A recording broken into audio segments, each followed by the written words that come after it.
Welcome, everybody.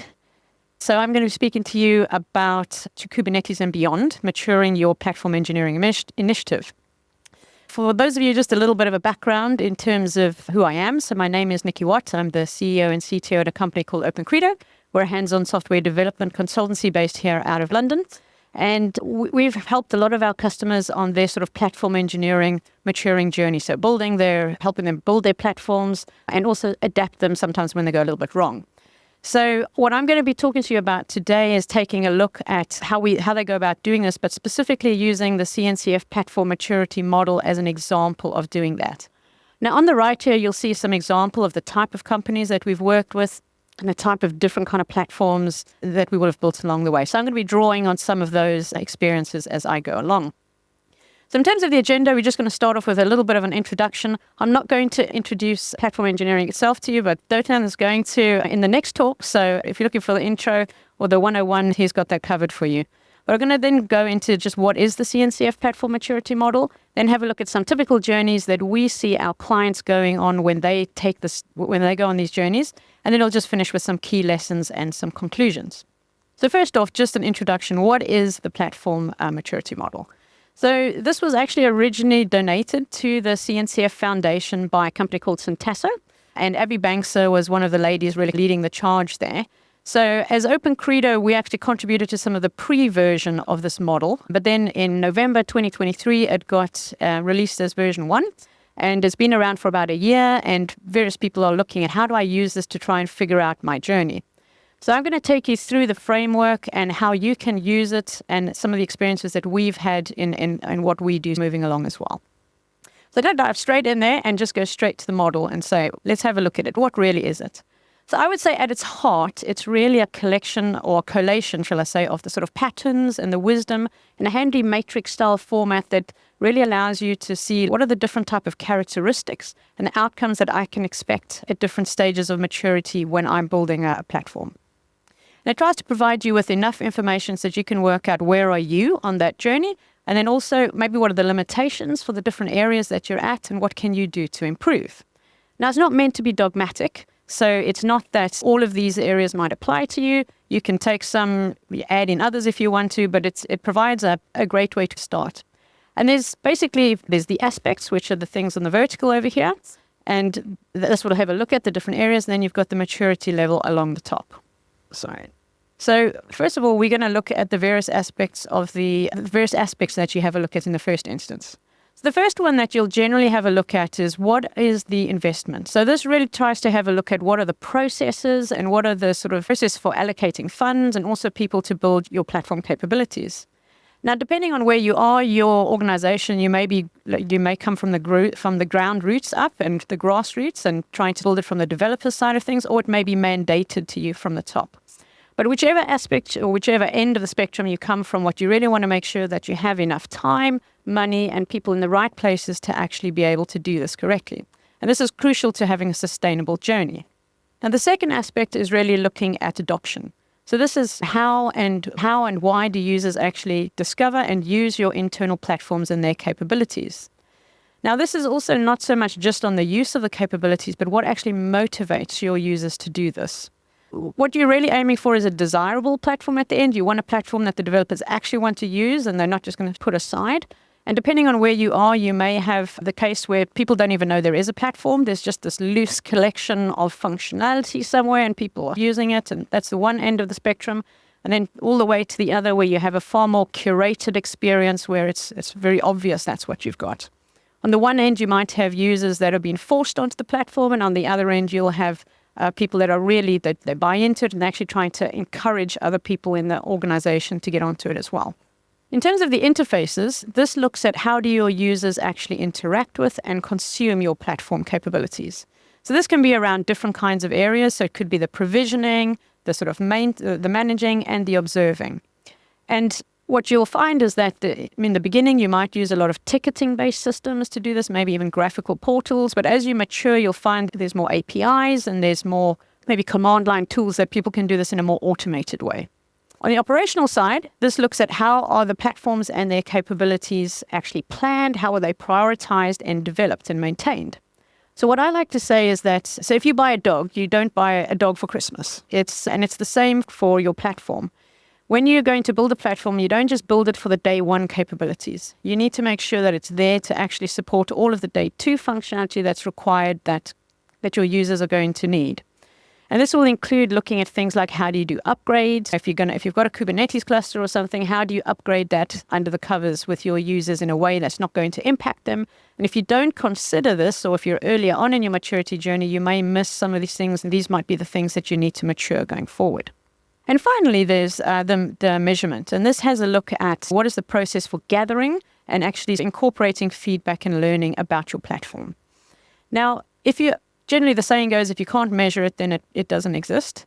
And it's similar with a platform. How are you going to know if your platform is getting any better for your users if you don't have something to actually measure it so that you understand where you're starting and whether you're doing any better? So this aspect really has a look at maybe the explicit as well as the implicit ways that you get feedback. So it's not just the technical things, there's also human feedback, that qualitative feedback that also needs to come as part of this. This aspect will consider the maturity basically around the feedback mechanisms as well as the actual quality that you're looking at as well. So that's on the aspects. Then, of course, you've got the levels, and they're generally labeled sort of 1 to 4. They have some descriptions. But I'd say the key thing here is that there's no single one definition for a particular area. So it's not that provisional always means the same thing across the different aspects. And it generally ranges from more tactical things on the left-hand side to more strategic ones on the right.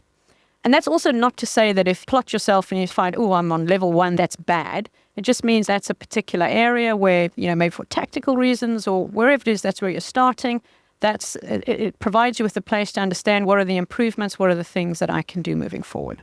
So I'm not going to go through everything that's here, but there was a link which will be on the slides as well, where you can either click on that, or if you just Google actually the platform engineering maturity model, this will come up and you can actually have a look at all of the different aspects and how they're measured here.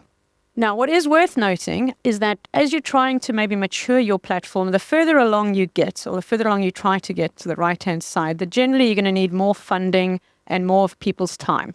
Now, this is actually not a great curve because it looks like it's exponential. It's not the case. It's more about the investment in the time and people's effort that you're going to need as you're trying to get more mature on your platform. What it does mean, though, is that you don't need to worry about, I don't have to be at level 4 for absolutely everything. What you really want to do is you want to say, what is the level that fits my particular organization? What are the constraints that I have? And work out what is a good place for me to aim for. So a startup is going to be very different, for example, to an enterprise. Just a little bit of a recap. So what's the point of this maturity model? Is it there so that you can get some kind of comparative score and you can say, I'm a 3.5 out of 5 compared to Joe Blogs? I'd say absolutely not. That's not the point. Is it to try and help you find the one true way to mature your platform? Also not the case at all. What it is there is to provide you with a helpful way to try and understand what are the outcomes and what are the practices that exist at the different levels. Where might me and my organization be in terms of our platform? And also, where are the limitations and how might we be able to improve going along? And also, really, it's to cement the idea that it's not these outcomes as you're trying to mature are not going to be achieved just through technology alone. You've got to blend the people, the process, and the tech together. So that was the quick sort of definition of the platform maturity model. So what I'm going to do now is I'm just going to go on to looking at exploring some typical journeys that we see our clients going through as they're trying to improve their their platforms. Now, there might be very many different reasons why people engage on these platform engineering journeys. And I list a few of them here, and I'm not going to go through all of them, but it really does depend on the context that you find yourself in. But irrespective of the scenario that you're starting with, I would say that there are a few common steps that we find when people are trying to mature that they will typically go through. And the first one is that before you even get started, the very first thing that you want to try and do is you want to understand what are your ultimate goals and what actually are the constraints that you're working within. So these will be looking at what are the main drivers, and these are generally business drivers for your platform. And you generally want to be explicit about these. So for example, are you trying to scale the organization? Is that the point of having the platform, or to maybe a particular point in time? Or are you trying to migrate off some legacy technology? But essentially asking these questions will allow you to work out what are my options, what are the strategies for getting there, and also roughly where am I trying to aim for? So what are the different areas that I'm trying to get to on this model? So once you've done that, so actually this is where I'm aiming for roughly in terms of my maturity. You also then want to make sure you understand where you currently are, because you need to understand where you are so that you can understand how to move forward. You'll basically try and plot yourself roughly in these aspects in terms of where you are. It doesn't need to be perfect. And I think what a lot of people think is that, I have to be a one for everything. And that's not the case. You could be different places for the different sort of aspects. But you basically do as best you can. And then once you've done that, you realize, okay, this is where I'm going, this is where I'm starting from. And you plan and you take small iterative steps in order to move in that direction. So this is often an experimental process when people are building platforms, because you generally don't get it right first time off. So you've got to take little steps and actually then adapt. And sometimes the things you think you need to do are maybe slightly different to what you'll end up doing. Now, so the example that we often see quite often when people come to us, and they'll come to us with a very specific technology problem, and they'll say, I want to improve my Kubernetes platform. But I would argue, and this is often the case for us, that this is not a valid business reason.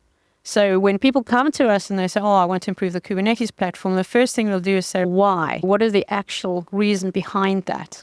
And that's why the title of this talk is that we want to aim to go beyond technology and Kubernetes and actually aim for the genuine platform outcomes that people are looking to achieve.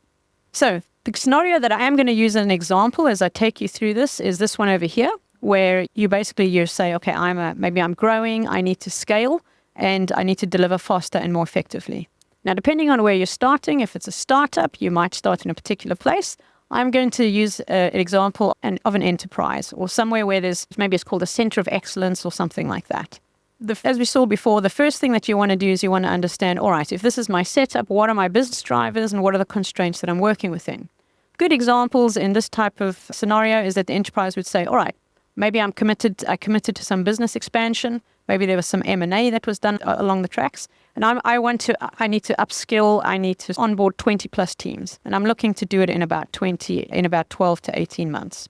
So with this, in general, you'd probably say, okay, we're roughly looking for the scalability level 3, not necessarily fully, but we'll just use it as a generalization for the moment. We're trying to get to roughly level 3 on most of the aspects. That's where we're going to. Where are we starting? Now, when we go into organizations, we'll often do like an assessment and plot where they are using something like this maturity model. So the way you would use it is you basically have a look at the different areas that the model says what they are, and then you try and work out which ones do you belong in, and then you plot yourself in there. So here's an example that we typically see that the level that an enterprise center of excellence would land up in is about level 2 for the investment side of things. So this is because they're generally going to be centrally funded. They're going to be generally treated as a cost center, but also they will often have a dedicated team, so they're a center of excellence. But there's mostly going to be there's going to be technical folk in there. So they don't necessarily have many more, maybe non-technical expertise in that. It's very much the platform engineering folk, and that's the core focus. Adoption-wise, what we will often see is that this is also a bit of an overgeneralization, but often an enterprise will come out at about level 2. And this is because the enterprise is they will often have edicts, which says you must use our platform, you must use this framework, and it's mandated. And so on the adoption sort of scale of things, that's typically a level 2 type of outcome and characteristic. So it's not really self-selecting in this particular case. Interface-wise, this is a little bit of a mixed bag, but I would say that this is somewhere between level 1 and 2. And generally, in enterprises, they'll have semi-consistent interfaces that they work with.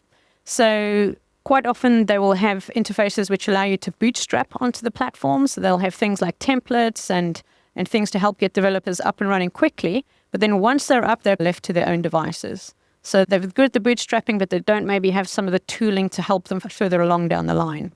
Now, so that's on the operational side of things. On the interfaces. On the operational side of things, this is probably one of the least well-defined areas that we'll often come across when we go into bigger sort of organizations. And this is because, as I said before, they'll often focus on the day 1 capabilities and not necessarily just on the day 2. So the things are often done maybe more in a reactive manner rather than a proactive manner. And a good example of this would be maybe there's a vulnerability that's been detected in a system, or you need to upgrade a particular operating system that's gone, not upgrade, maybe it's gone out of, it's decommissioned and you need to actually change the whole thing. What will typically happen is they'll say, all right, the center of excellence will know where the different teams are and that they have this challenge, but they won't be able to affect it as a platform team themselves. They'll have to go and ask them to put an entry into their backlog and say, please, can you go and upgrade the vulnerability, or please, can you go and change this? So they understand what the scope is, but they're unable to affect change themselves at this sort of initial maturity. And then finally, on the measurement side of things, this is actually getting a little bit better, if I'm honest. I probably need to update the slide. People are a little further along. The enterprise is a little bit further along the track now. But the measurement is often semi-consistent. There's a lot of basic measurements, and they're often very technical. It doesn't necessarily take as much of the user measurements into account. We know where we are. We now want to plan. We make our baby steps and move forward and iterate. Now, one of the things that we would suggest you do is not just to arbitrarily just take any aspect and just move on, but to actually do this in a way where you lay a foundation so that you can actually build more effectively going forward. And that's generally by trying to look at things like the investment, the measurement, and the operational side of things as the first things that you have a look at. So if we take the investment, if you think you're going to be scaling to try and cater for 20 plus new teams, obviously you're going to need more funding. That sort of goes without saying. But the most important thing here is that there's a real mindset change when you're going from a level 2 to a level 3. So you'll often move from being very project-based into being far more product-based in your thinking. And that also means the type of people you start employing into your general sort of organization is not just the technical folks anymore. You've got product managers, you've got developer relations, and these will become very important in order to mature the other parts of your technology, but also adoption and stuff as you go forward. So practically, you generally need C-level buy-in and dedicated funding in order to do this. So having moved that particular sort of aspect, the next one that we'll look at is the measurement. If you're starting off at a place where you're not really measuring anything, the first thing you want to put in place is at least have something which you can understand, am I making progress or not? Because your C-levels and all of the people who are paying for this are going to want to understand that. And this is where, if you've done the move on the investment side of things, you will have brought in probably new types of people. So people who understand, how do I do user surveys? How do I really understand what my users are thinking and what they're needing? And you can use some of those folks that you've just brought in to help with some of the developer relations and working out what are the metrics, what are the surveys that we can put in place in order to actually measure, as I'm moving along, am I making progress? So setting that up is quite important. And then if we continue along on the sort of operational side of things, what you want to do here is at least make sure that you centrally track things. So a good example that I usually put here is around, so sometimes platform teams, they may have a database as a service. So they're offering a database as a service as something. And the teams will often, if it's a brand new team that's maybe coming onto the platform, it might be very easy for them to just use it exactly as it is. However, there may be teams that they've got a bit more legacy stuff and it's quite gnarly and they need to do a few more manual things, or they need to manage it themselves. But at least as a platform team, what you want to do is you want to understand what are the sort of the full backlog of databases that I have, and then who's actually responsible for it. So is it the platform team or is it the users? And then you can understand which aspects of the platform you need to manage going forward. But everything that I've said thus far, I haven't really spoken a lot about the technical side of things. So this is really trying to make sure that you're going in the right direction, that you're thinking about things in the right way. But it goes without saying that you have to obviously look at the technical side of things. So when we go into clients, we'll often do a technical due diligence, which will have a look at things like the architecture and all of this type of stuff, because if you don't get that right in conjunction with these things, then things generally don't go very well. So don't forget, about doing, as I say, the sort of technical due diligence and the type of things that you'll need to understand and look at in conjunction with these other areas. Now, a good example of this is actually where maybe you want to implement a multi-tenancy setup in your platform. So I've just given an example here of 3 different types of multi-tenancy setups that you might want to have a look at. But depending on which one you choose, there's going to have a huge implication on the sort of size of the estate and how big this is going to be when you need to manage it. So if that decision is taken in isolation, either just by the sort of technology folks without looking at some of these broader considerations, you could land yourself up in a little bit of hot water. So making sure that you make the right technical choices here so that you can understand the ramifications on the other areas are quite important. So as I noted, you're going to take baby steps and they're going to move along. It's not a huge jump that you try and move everything in one fell swoop in order to go forward. But you'll generally find that you'll make a lot of progress everywhere except for adoption. It's generally the one thing that really people struggle with the most is for people to adopt their platforms. So even if you technically tick all of the boxes and you get things right, people still don't use it and they try and go around it and they still try to do their own thing. And I would say that what we've seen when we go into organizations, that there's a few things that if you miss them, it can cause a drag, as I say, a drag on adoption. And one of the first ones is, I'd say, a lack of confidence. So some of the teams we've gone or organizations we've gone into, they've said, I don't want to be the first one into production. I don't trust the new platforms. If somebody else goes, then I'll go. I'll be the second one to go. So this makes it quite important to understand who are the teams that you're trying to onboard in the first instance to make this happen. So if you're trying to get 20 teams onto your platform, what you don't want to do is try and onboard all of them straight away. You want to try and find those teams that are really the exemplar teams, the ones that are going to work with you and actually help you to make sure that the platform moves along in a good way.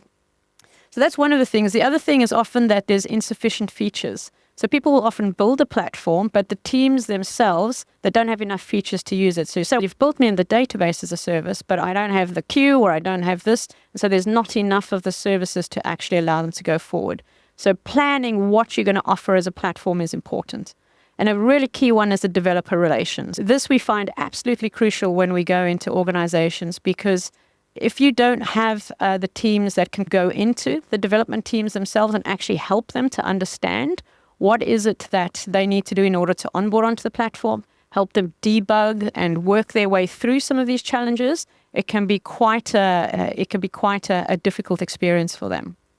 So this is where, if you've come across team topologies, something like the enablement teams is a great way to be able to do this. So take an enablement team and popping it either as a team in itself or actually dotting people in your development teams can make a great way to actually help your developers to actually onboard onto the platform, also to shape the platform into a platform that is something that they're really looking to use and that is helpful to them. So then the adoption thing starts to move along when you start doing these things. So these are just some of the things to watch out for. If you're struggling, if you're saying, I've done all these other things and the adoption is dragging, these are some of the things that you're going to have a challenge with. So that was really a bit of a whistle-stop tour through the scaling of an enterprise center of excellence. And as I say, just remember, there's going to be little steps as you go along in terms of moving forward. You don't have to do everything all at once. So back to our original scenarios, I obviously had to look at 2. We're not going to look at many more. So I'm just going to then move on to the sort of conclusion, finish off with the key lessons and the sort of takeaways that you can hopefully take from this talk. So the first one, or just in summary, I'd say that as part of moving towards a more sort of maturing of your platform, the strategies and the things that you'd want to do, the very first thing that you want to do is make sure that you understand your ultimate goals. What are your business drivers and the constraints that you're working within, so that you can understand what is the target that I'm aiming for. Make sure then that you can plot yourself, you know where you're starting, and then you can figure out what those areas are between. Plan, take little baby steps as you go along. Don't do everything in a sort of arbitrary order. Lay the foundations to build the right thing first. So look at that investment, look at the measurements, look at the operations, and then make sure that you don't forget to do your technical, look at the technology as well as the people and the process at the same time. In addition to the key lessons and the takeaways, the only additional things I would say is that the maturity model is a helpful way to help you plan where you want to go, but it is not the plan. It's just a way to plot yourself and work out what good looks like and where you want to get to. But you've still got to look at the strategies for how you actually move between those steps. And recognize that you don't necessarily need to always aim to be the level 4 for everything. You want to have a look what makes sense for me, what makes sense for my organization, and then plot accordingly. So there's no one size fits all. But basically, whatever your strategies and approaches are, I'd say make sure that you balance looking at the people, the process, and the tech together. And then that should help you really to hopefully get onto a good platform maturity scenario. And with that, thank you very much. So questions? I think we're in an era now where businesses are increasingly led by boards and C-suites that are not don't have a high level of technical literacy. How do you explain or articulate the business value in moving forward into level 3 and 4 for companies that just like at their base level don't really understand the value the platform teams bring? It's a great question. I would say that you have to learn to talk the language of the boards and the C-level suites. So it needs to be converted. I think the biggest problem is that when people try to sell platform engineering, they try to sell it as a technical thing. And what you really need to do is, I say, understand your business value. So what are you trying to achieve? If you're trying to say, look, our organization needs to scale, we want to be more effective, deliver faster, then those are the things that you need to speak to the C-suite about. And this is also why the measurement is so important, because you can say, I reckon we can save the company X amount of money, or we can decrease the risk by doing whatever it is that's important to them, and have a way to say, and we believe we can measure that and we can show the value. So I think that's really key when you're talking with boards or when you're talking with C-levels, to speak their language and to translate the technical. Don't speak about Kubernetes, nobody cares about that, but speak about business, risk, security, that type of stuff is generally the things that will resonate with them. One last question. Sorry. Oh, sorry. When you say enablement teams, Yes. what's your vision of an enablement team and what they do? So I'm not sure how many of you are familiar with the team topologies, the book that came out from Matthew Skelton and Emmanuel Pace. So this, in team topologies, it talks about different types of team structures to help you enable fast flow. So they've got stream-aligned teams, which are generally the teams that are delivering the product. You might even have a platform team. But then there's a type of a team which is called an enablement team, which can really help to enable certain things to happen. So when I'm talking about enablement team from a platform perspective, what I mean is a team that is dedicated to enabling the users to be able to get onto the platform and to be able to use it effectively. So practically what that will mean for us when we've put enablement teams into organizations is that there's either a team themselves, and they either float around and they pop into the individual development teams and they work with them through their problems, they help them debug things, say, oh, you're struggling here, we need to change this in the platform, we need to do that. And so it's a very practical, hands-on way of enabling the teams, rather than just saying to them, you come to us and you just tell us when there's a problem. So to show real willingness is essentially what I mean with that. So it's like proactively helping them port onto the platform. Yes.